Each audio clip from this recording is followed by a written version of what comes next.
বন্ধুরা, আমি আপনাদের আজকে এমন একটি জায়গায় নিয়ে যাব যেখানে আমি আছি একটি বিশাল আম বাগানে। এখন আমের সময় না, তারপরেও এই আম বাগানের ভিতরে কিভাবে ফল খেতে পারবেন আমি আপনাদের দেখাবো। আমি এমন একটি ফল আপনাদের দেখাবো যে ফলটি আপনারা কোনো সময় দেখেননি। আপনারা আসুন আমার সাথে। এখন হচ্ছে মার্চ মাস, এখন কোনো ফলের সিজন না। এখন এই তো খেজুরের টাইম পার হয়ে গেছে। এখন এখন আপনারা কিভাবে ফল খেতে পারবেন আমি আপনাদের দেখাবো।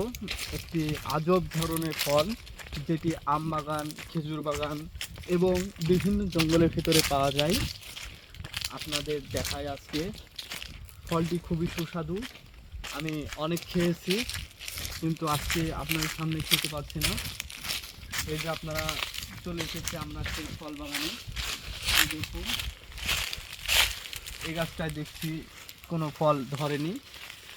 দুঃখিত বন্ধুরা, এই গাছটায় কোনো ফল নেই। আমরা সামনের দিকে দেখব আরও ফল আছে কিনা। এদিকে আরও কোনো গাছ নেই, দেখি এদিকে কোনো গাছ আছে কিনা। সামনের দিকে হয়তো আছে। এই তো দেখা যাচ্ছে, এই যে দেখুন ফল। এই যে এত সুন্দর ফল আপনারা দেখছেন, এগুলো খুবই সুস্বাদু। আমি আজকে রোজা আছি, যার জন্য আপনাদের খেয়ে দেখাতে পারছি না। এই যে দেখুন, এখানে আরও অনেকগুলো আছে এবং এই ফলের গাছ দিয়ে আমরা অনেক কিছুই করতে পারি। যেমন এই গাছটা দিয়ে আমরা রোজা থাকার পরে দাঁতের ব্রাশ হিসেবে ব্যবহার করতে পারি। আপনারা দেখুন, এই দেখুন, এই যে এখানে দেখুন অনেকগুলো ফল ধরেছে এবং এগুলো পেকে গেছে। এগুলো কাঁচা অবস্থায় থাকে সবুজ এবং পাকার পরে কিছুটা পিঙ্ক কালার হয়। দেখুন, এই যে অনেকগুলোই আছে এখানে।